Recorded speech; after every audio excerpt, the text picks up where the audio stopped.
말씀을 이렇게 준비를 했는데, 사실 오늘 또 원래 계획으로는 이제 아내 사랑에 대해서 이렇게 마지막으로 이렇게 준비를 딱 해서 이렇게 마무리 지으려고 했는데, 와서 준비하다 보니까 전혀 또 엉뚱한 길로 이렇게 가게 되었습니다.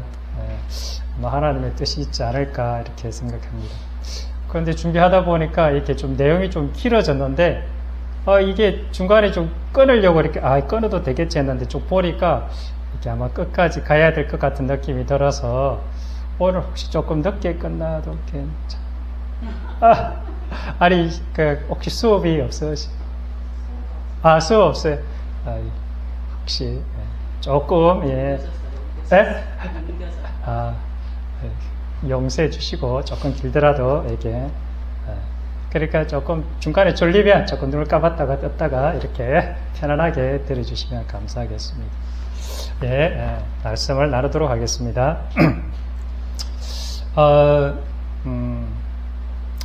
여러분, 혹시 지금의 인생이, 지금의 삶이 고난이십니까?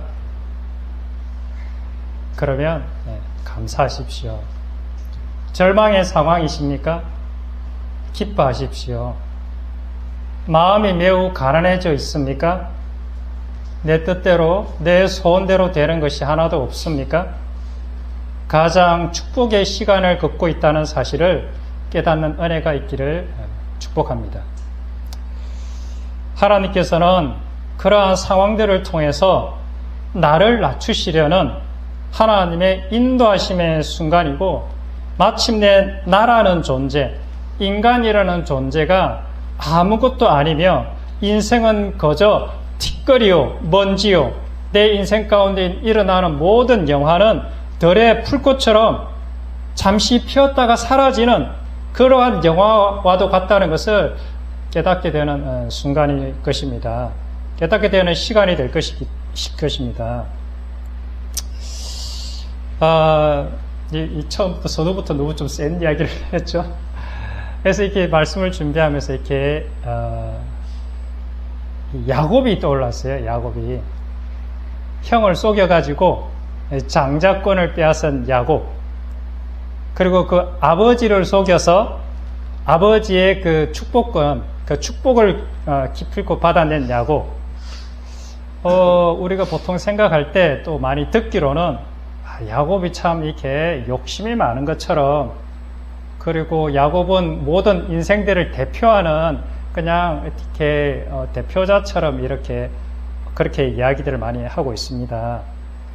그런데 제가 보기에는 형 에서는 이렇게 굉장히 용감하고 능숙한 이 사냥꾼으로, 요즘의 말로 하면 이렇게 상남자 같은 스타일 있지 않습니까? 이렇게 좀 이렇게 남자답고 멋있고 이렇게 좀 걸걸하고 시원시원하고 호탕하고 그런 이렇게 성격의 사람인 것 같아요. 그리고 짜잘하고 찌질한 이런 것들은 별로 뭐 이렇게 신경도 안 쓰고 대수롭지 않게 여기는 좀 나쁘게 말하면 약간 뭐 조폭두목 스타일 같은 어떤 그러한 그 성격을 소유한 사람이지 않을까 이런 생각이 합니다. 반대로 야곱은 좀 약간 저 같은 성향의 사람이지 않을까.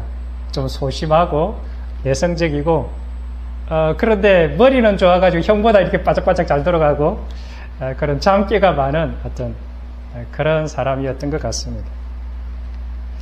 그리고 장자의 권리를 이렇게 빼앗게 된 것도 어쩌면 야곱이 원래 그러한 마음과 의도를 처음부터 가지고 있었던 건 아닌 것 같아요.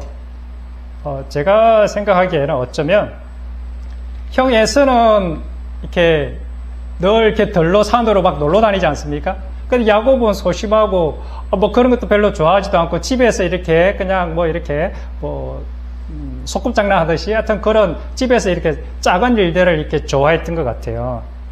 그래서 어머니랑 이렇게 같이 생활할 수 있는 시간들이 되게 많았던 것 같습니다.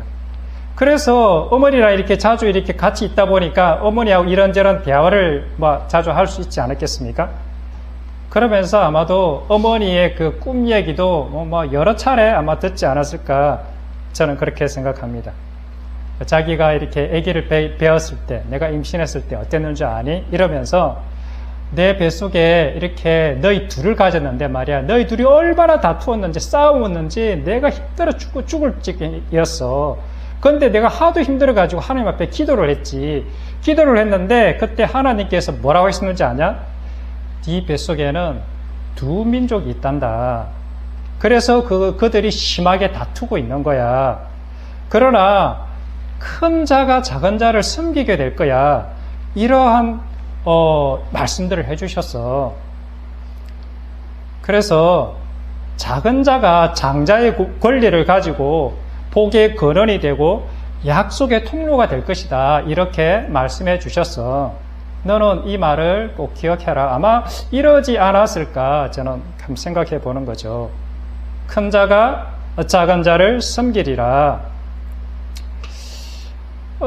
이 얘기는 아마 에서는 거의 아마 들어보지 못했을 거라고 저는 생각합니다. 뭐 들로산으로 놀러 다니 바쁘니까 뭐 그런 얘기를 뭐 듣고 뭐 들을 시간도 있었겠습니까? 야곱은 평소 때 이제 성향이 조금 내성적이고 조금 소심하고 그래서 늘 집안에 머무르면서 좀 생각이 좀 깊어지 않았을까 이런 생각이 듭니다. 어머니 곁에서 늘 집안 일을 도우면서 형의 그 성향과 형의 그 삶의 라이프 스타일에 대해서 아마 이렇게 멀리 조금 이렇게 떨어져서 있기 때문에 훨씬 더 잘 관찰할 수 있지 않았을까 이런 생각을 하게 해보게 되는 거죠. 그래서 그렇게 이제 어머니의 그 말씀도 기억하고 또 하나님께서 이렇게 나를 통해서 뭔가를 이루어 가실지는 모르겠다 이런 막연한 어떤 소망들을 가지고 있을지를 모르겠습니다.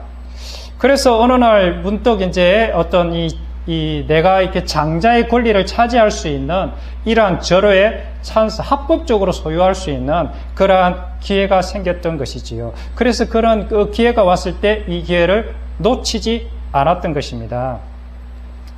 그가 이렇게 야곱이 장자의 권리를 획득하게 된 것은 그저 한순간에 즉흥적으로 일어난 사건이라기보다는 야곱이 늘 어쩌면 마음에 늘 품고 있었던 그러한 일들이 아닐까 이렇게 생각해 보았습니다. 그래서 그러한 기회가 왔을 때 얼른 이때가 찬스구나 하고 형이 들에 나가서 이렇게 사냥하고 와서 배가 너무 고팠을 때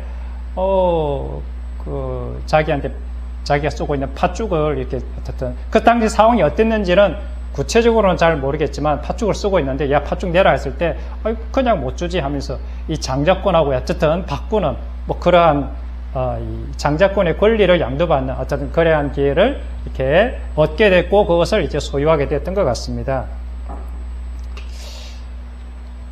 그 에서는 자기 자신이 이 장자 권리를 그냥 아무렇지 않게 대수롭지 않게 여겼던 것이죠. 아마 그가 어머니의 얘기를 그 태에 중에 있었던 얘기를 아마 들었더라면 그는 그렇게 쉽게 아마 장자 권리를 팔지 못했을 거다. 저는 그렇게 생각합니다.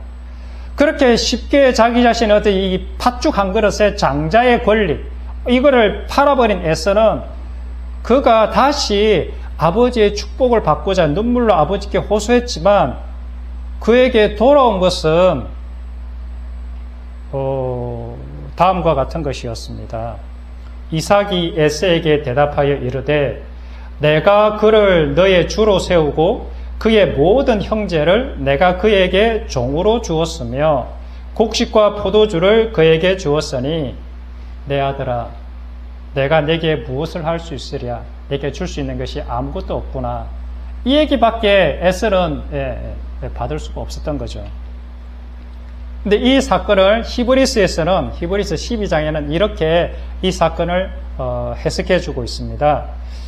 음행하는 자와 혹 한 그릇 음식을 위하여 장자 명분을 판 에서와 같이 망령된 자가 없도록 살피라. 너희가 아는 바와 같이 그가 그 후에 축복을 이어받으려고 눈물을 흘리며 구하되 버림바가 되어 회개할 기회를 얻지 못하였느니라.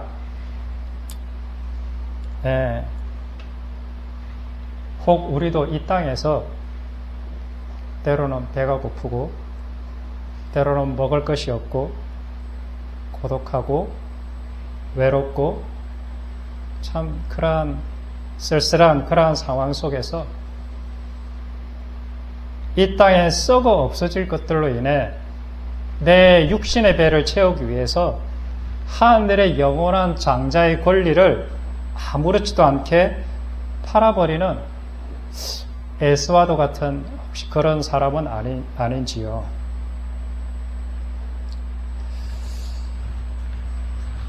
장자의 권리와 아버지의 축복을 빼앗긴 에서는 완전히 열을 받게 됩니다. 분노하게 되죠. 동생 야곱이 완전히 나를 속이고 그리고 아버지까지도 속여서 장자의 권리와 아버지의 축복권을 빼앗아가 버린 이 사건이 그냥 한순간에 우연히 발생한 사건이 아니라 야곱이 예전부터 계획적으로 이것을 얻어내기 위해서 이러한 것들을 꾸몄다는 것을 알게 되고 동생을 죽여버리고 싶을 정도로 에서는 열을 받게 됩니다. 그래서 본의 아니게 야곱은 자기 자신의 인생의 제2막의 인생을 살아갈 수밖에 없는 처지가 된 것이지. 하나님의 약속을 받고 하나님의 그 축복을 받았는데 하나님께서 마치 야곱을 광야의 길로 내본 것과 같은 그러한 것이 되었습니다. 아버지와 어머니를 떠나서 홀로 낯선 이방의 땅, 물론 외삼촌의 집을 향해 가긴 가지만 그 낯선 이방의 땅을 향해서 나아가는 인생이 되었던 것입니다. 그 앞에 무슨 일을 만나게 될지 그는 아무것도 몰랐습니다. 아무것도 알 수가 없었지. 할아버지 아브라함은 하란에서 가나안 땅으로 올 때 적어도 롯도 그리고 아내도 하인들도 같이 그리고 그가 있던 많은 소유를 가지고 가나안 땅으로 오게 되었습니다. 결코 혼자가 아니었던 것이죠. 그래도 무리가 있어서 함께 어느 정도 인간적으로는 의지하고 이렇게 서로 이렇게 의지할 수 있는 대상이 있었던 것입니다. 그러나 야곱은 오로지 홀로 그 외삼촌 집을 향해서 갈 수밖에 없는, 자기 자신의 죽음을 피해서 갈 수밖에 없는 그 길을 향해서 브엘세바에서 하란까지 걸어가게 됩니다. 거리가 약 900km에서 1000km 정도 되는 거리라고 합니다. 걸어서 보따리 하나만 딱 들고 목숨 걸고 떠나는 길, 이것이 어쩌면 우리의 인생길과도 같지 않을까 생각해 봅니다. 내가 다시 부모님의 얼굴을 배울 수 있을지 전혀 알 수 없는 상황, 형 에스에게 맞아 죽을 각오까지 하면서 그렇게 장자의 권리를 얻고 아버지의 축복을 받아낸들 내가 죽어버린다면 무슨 소용이 있겠는가 고민하면서 그런 길을 떠났지 않겠습니까? 내가 이 일을 당하려고 내가 그렇게 장자의 권리도 얻고 그리고 아버지로부터 축복권을 그렇게 얻으려고 아버지를 속이면서까지 그렇게 내가 받아야 될 이유가 무엇인가? 이렇게 생각을 하면서 수많은 생각을 하면서 여행길을 떠났지 않았겠습니까?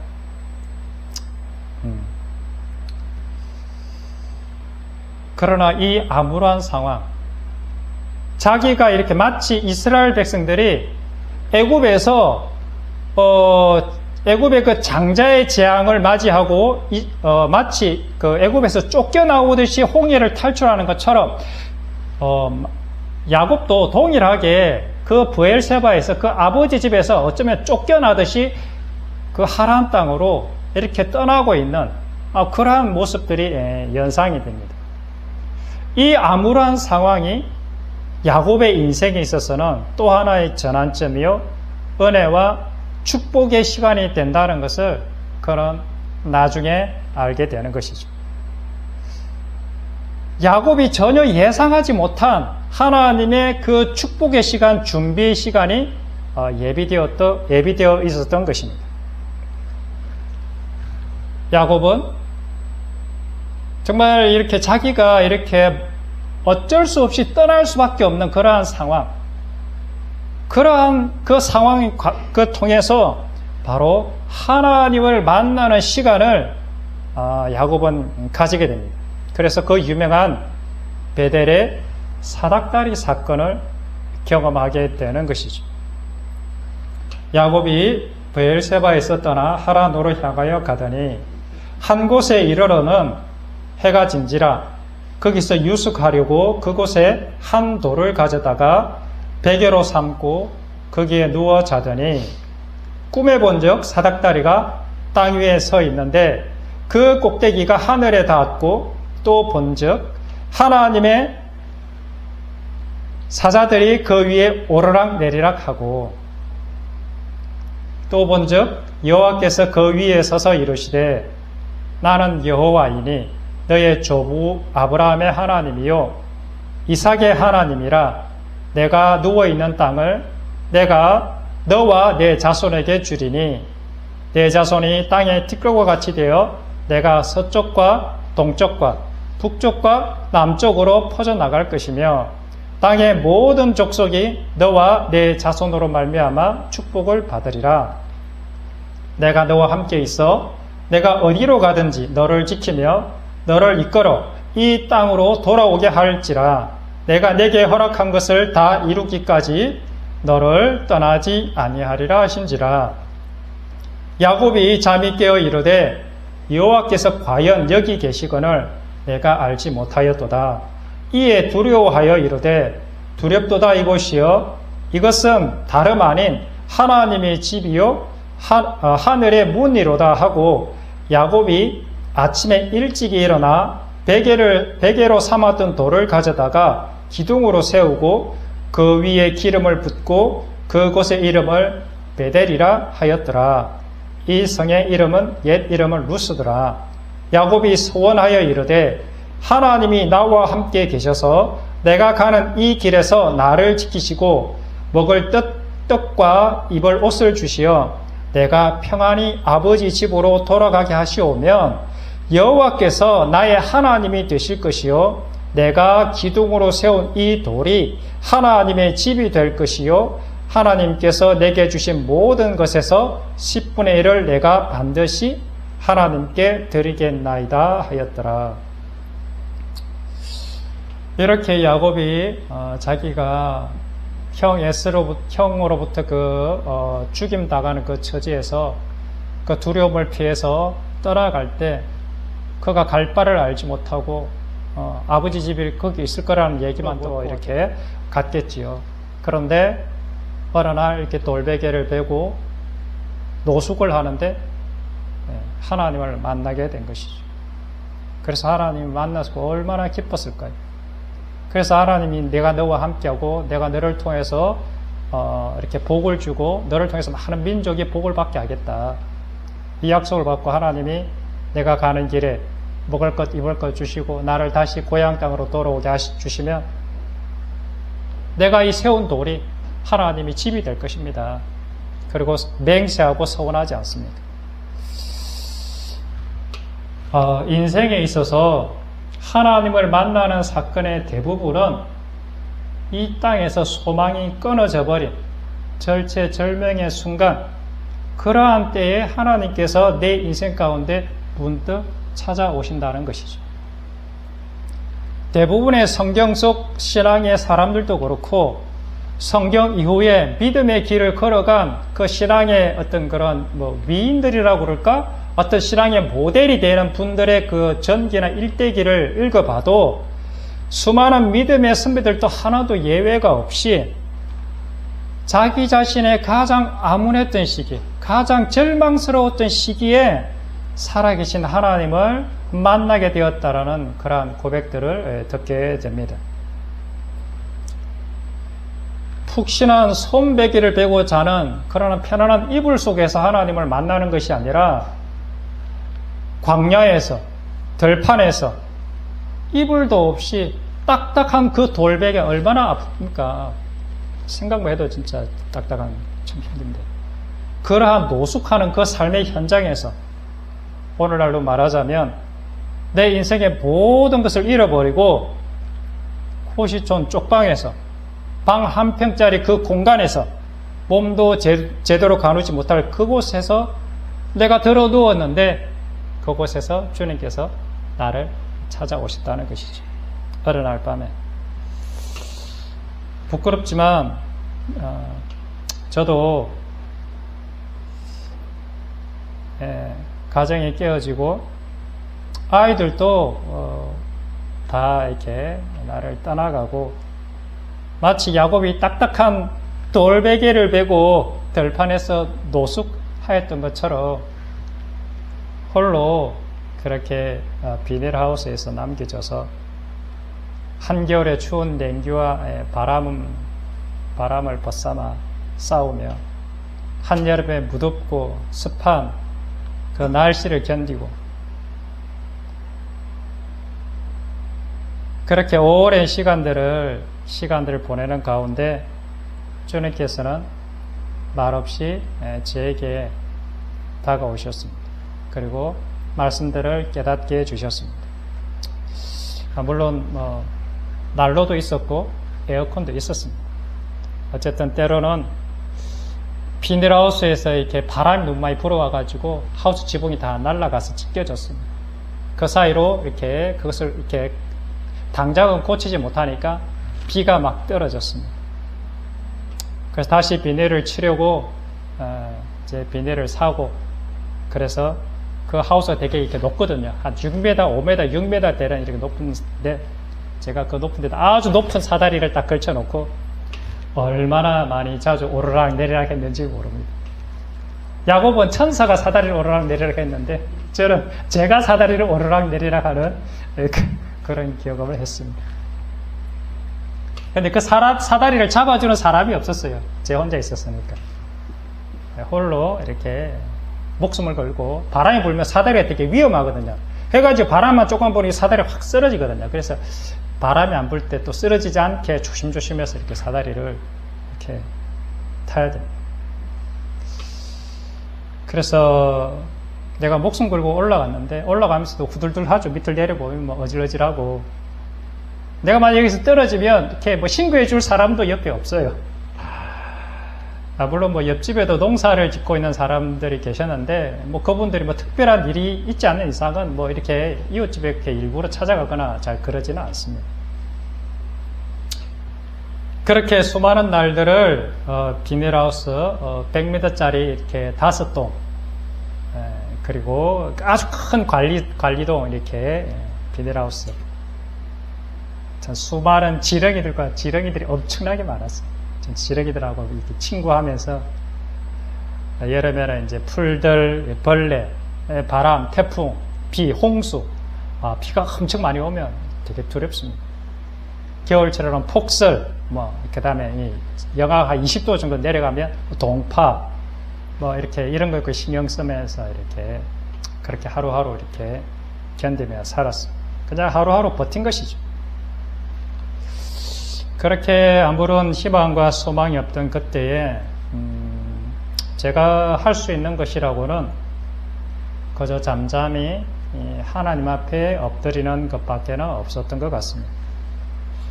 주님께서는 그러한 광야를 통해서 아프고 시린 고독을 경험하게 하심으로 나의 어떤 존재론적인 어떤 실존, 내가 누구인지, 내 속에 무엇이 들어있는지 이런 것들을 하나씩 보여주셨고 제 믿음의 현 주소가 어디인지 실상이 무엇인지 이렇게 낱낱이 이렇게 밝혀주셨습니다. 내가 하나님을 믿는다고 하면서 나름대로 신앙이 좋다고 생각했는데 내가 실제로는 하나님을 믿었던 것이 아니라 내 생각, 내 지식, 내 판단, 내 의지대로 하나님을 믿고 있었고 대학 때부터 배워온 신앙에 대한 알량한 그 지식들 그것으로 사람을 판단하고 평가해 오고 있었던 부끄러운 나의 모습들을 보게 되었습니다. 그래서 그러한 이러한 이 고난의 시간들을 통해서 나도 모르게 내가 얼마나 그 알약한 그 지적 교만, 그것으로 인해서 내가 하나님 자리에 앉아 있었던 사람이라는 것을 깨닫게 해 주셨죠.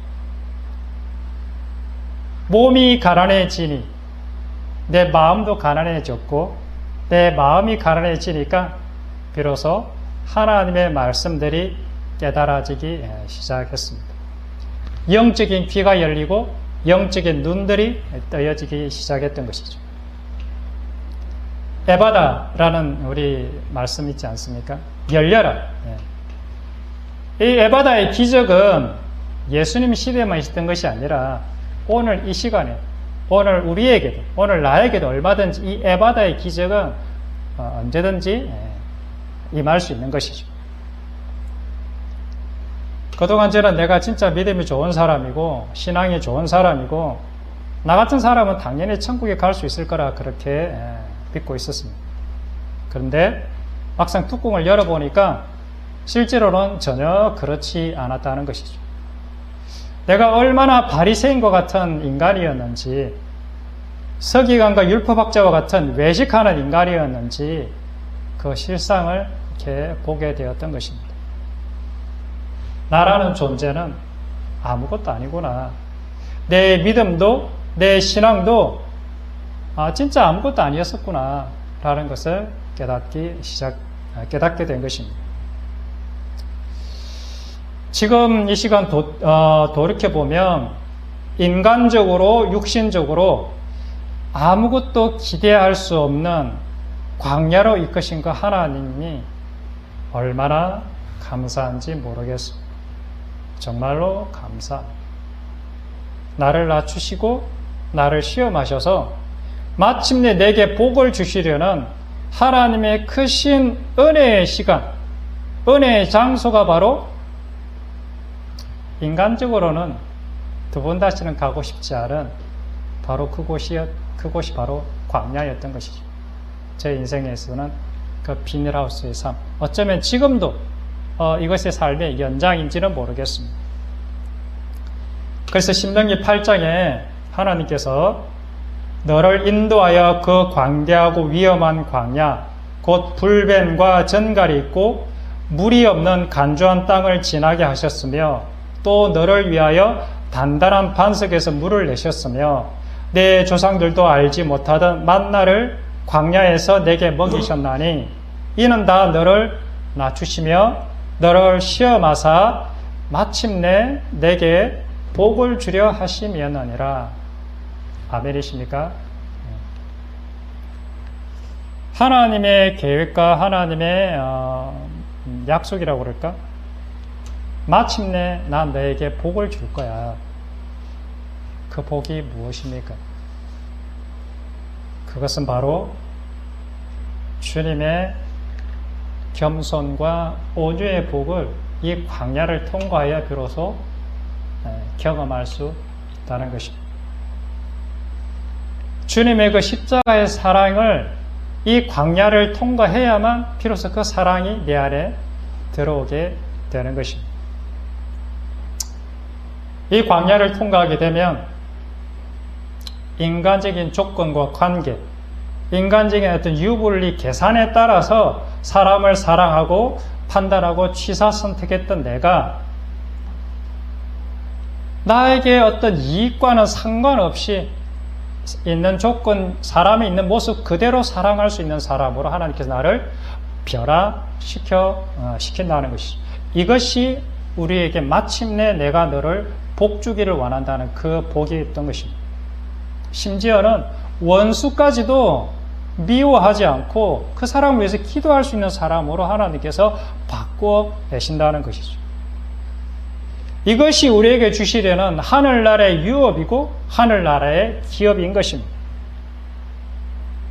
그래서 인생의 광야의 시간을 통하여 진정 십자가의 그 사랑으로 거듭남을 경험한 자는 예수님의 닮은 인격의 변화, 삶의 변화를 경험하게 되어져 있는 것입니다.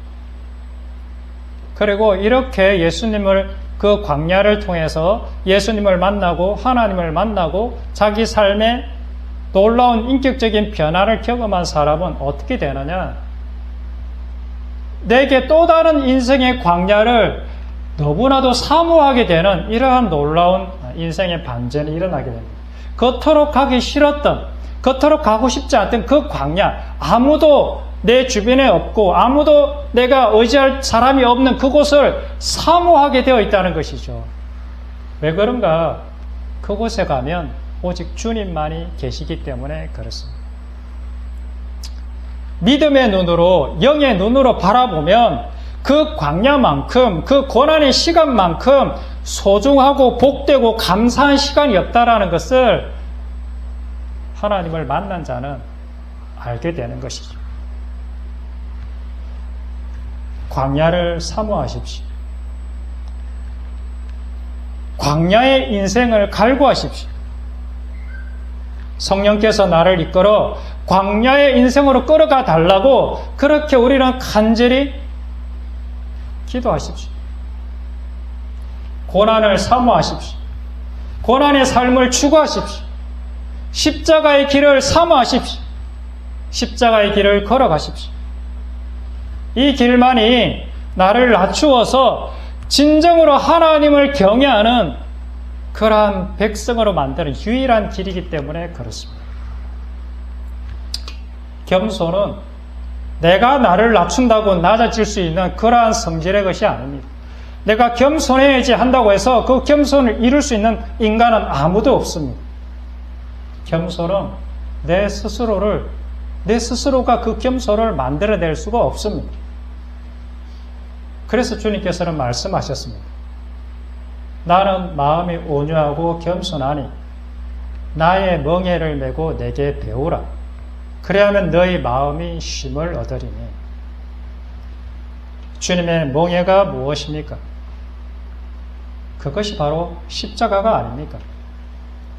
그 주님의 십자가의 멍에를 메고 날마다 주님을 따라갈 때라야 우리는 주님의 겸손이 무엇인지, 온유가 무엇인지 깨닫게 되고 알게 되고 마침내 내 삶 속에서 주님의 그 겸손과 온유가 아름답게 열매 맺는 것을 경험하게 될 것입니다. 그 주님의 온유와 겸손을 내 삶 가운데 배우게 된다면, 그 주님의 온유와 겸손이 내 마음 안에 들어오게 된다면, 내 삶의 마음의 중심으로 안에 들어오게 된다면, 비로소 그때 우리의 마음은 평안과 안식과 쉼을 누리게 될 것입니다. 내 마음에 진정 평안과 안식과 쉼과 고요함, 그 따뜻한 사랑의 마음을 가지기를 원하십니까? 가지기를 기도하십니까?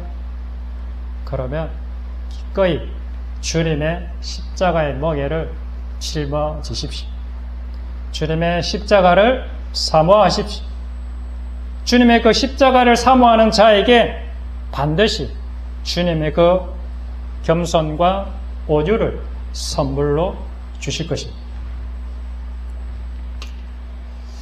겸손은 그분께서 사람의 매와 인생의 채찍을 사용하셔서 나를 낮추실 때 그 낮아짐의 상황, 낮아짐의 환경들을 기꺼이 감사함으로 받아들이고 그 낮추시는 그 상황에서 나의 전 존재를 하나님 앞에 다 내어 맡길 때, 하나님의 손에 다 올려드릴 때, 그때 맺어지는 열매가 바로 겸손의 열매인 것입니다. 나를 낮추시려는 그 주님의 인도하심이 가장 잘 나타나는 그 현장, 그곳이 바로 가정이라는 곳입니다. 가정은 천국이요 교회요 축복의 장소라고 하나님께서 말씀하셨습니다. 그 가정이 천국이 되고 축복이 되고 진정한 주님의 교회가 되려면 남편과 아내, 자녀와 부모님을 통해서 허락하신 그 인생들을 통해 허락한 그 채찍들이 기꺼이 나를 낮추시려는 하나님의 사랑의 손길이라는 것을 우리는 믿어야만 할 것입니다. 그것을 보아야만 할 것입니다. 사랑할 수 없는 남편, 아내, 자식, 부모님, 그분들을 통해서 나를 어떻게 하신다고요? 낮추시기 위해서 하나님께서 그러한 분들을 허락하셨다는 것이죠. 그러한 주님의 사랑을 믿고 우리는 날마다 매 순간 아내를, 남편, 자녀를, 부모님을 주님의 사랑으로 살아가며 섬기는 것입니다. 주님께서 내게 그러하셨듯이 남편의 허물, 아내의 연약함, 자기 자녀들의 그 말 안 듣는 그 성질머리들, 고집센 그 성질머리들, 그것을 내가 대신 짊어지는 것입니다. 그의 죄를 내가 대신 짊어지는 것입니다. 그리고 죽음의 길을, 겸손과 온유함의 길을 말없이 걸어가는 것입니다. 그래서 우리가 걸어가야 될 모본으로 예수님께서 십자가를 지셨습니다. 그래서 히브리서 13장에 그러므로 예수도 자기 피로서 백성을 거룩하게 하려고 성문 밖에서 고난을 받으셨느니라. 그런즉 우리도 그의 치욕을 짊어지고 영문 밖으로 그에게 나아가자. 남편과 아내, 자녀, 부모님, 그리고 내 곁에 있는 모든 사람들은 다 죄인들입니다. 다 자기밖에 모르고 자기 이익을 추구하는 죄인들입니다. 먼저 하나님을 만난 우리, 내가 먼저 하나님의 용서를 경험하고 하나님의 사랑을 경험한 우리가 먼저, 왜 우리를 먼저 부르셨습니까? 예수님께서 우리의 죄를 짊어지신 것에 대해서는 감사하지요. 얼마나 감사합니까? 내 죄를 대신해서 짊어지시고 십자가에 돌아가셨는데 그 사랑을 알았는데 왜 우리를 먼저 부르셨습니까? 내 곁에 망나니처럼 지 고집대로 살아가는 옛날에 나 같은 그러한 사람을 용서하시고 기다리시고 대신 십자가를 지신 그 예수님처럼 우리도 내 곁에 있는 그 사람들의 허물과 잘못을 내가 대신 짊어지고 도살장으로 끌려가는 어린 양처럼 그렇게 말없이 십자가의 길로 걸어가는 것, 이것이 십자가의 길이고 이것이 생명의 길이고 이것이 영생의 길입니다. 그래서 내가 죽어질 때, 내가 그렇게 십자가를 짊어지고 기꺼이 죽을 때 내 곁에 있는 사람들이 하나님의 영광을 보는 거고 내 곁에 있는 사람이 그 사랑으로 인해서 살아나게 되는 것입니다. 이것이 십자가 사랑의 원리. 나는 지금 잘하고 있어. 나 정도 믿음이면 괜찮은 믿음이지 하고 하는 생각들은 대체로 교만한 자일 가능성이 매우 높습니다. 이런 자들은 쉽게 남을 판단하고 정죄함에 빠지기가 쉽습니다. 자기가 잘하고 있다는 그 생각이, 남보다 믿음이 괜찮다는 그 생각이 나도 모르게 내가 원하지는 않았지만 심판의 자리, 재판관의 자리에 앉게 한다는 사실들을 우리는 기억해야 할 것입니다. 그래서 성경은 선줄로 생각하는 자는 넘어질까 조심하라 하셨습니다. 그리고 두렵고 떨림으로 너의 구원을 이루어가라, 이루어내라, 이렇게 말씀하고 있는 것 아니겠습니까? 결론을 내겠습니다. 우리는 아무것도 아닌 존재입니다. 아무것도 자랑할 것이 없는 그러한 존재인 것입니다. 그래서 우리에게 요구되어지는 단 하나의 명령, 그것이 무엇입니까? 그것이 바로 이것입니다. 새 계명을 너희에게 주노라. 내가 너희를 사랑한 것 같이 너희도 서로 사랑해라. 너희가 서로 사랑하면 이로써 모든 사람이 너희가 내 제자, 내 자녀, 하늘나라의 백성인 줄을 알게 될 것이다. 우리 같이 기도하겠습니다. 하나님, 참 많은 날들을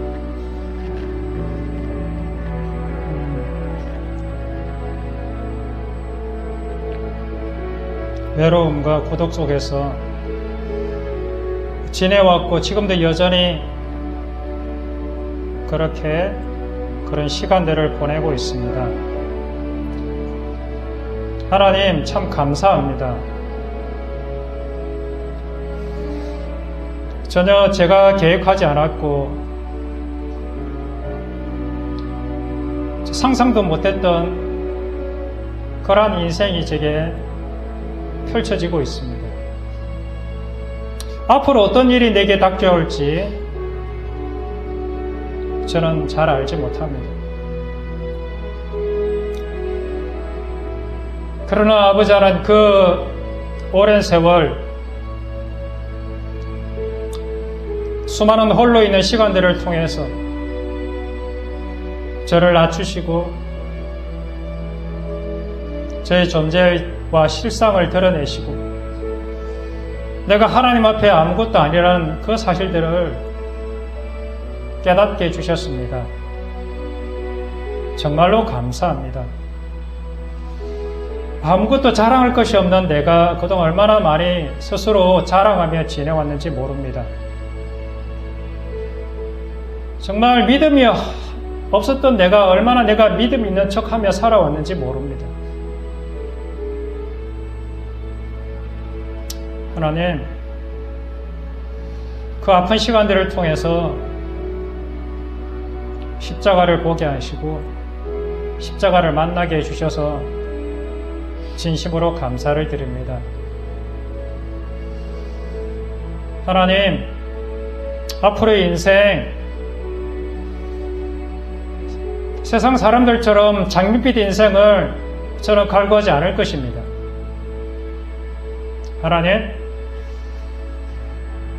하나님께서 하나님의 방법으로 그 고난의 길, 그 십자가의 길로 인도하여 주시고 그 길을 지날 때에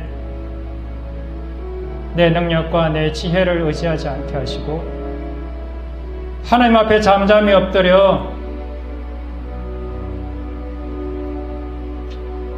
하나님의 손에 나의 인생을 온전히 내어 맡김으로 주님의 그 온유와 겸손과 주님께 주신 그 평안과 감사와 기쁨과 주님의 그 한없는 십자가의 사랑이 내 안에서 차고 흘러넘치기를 간절히 소망합니다.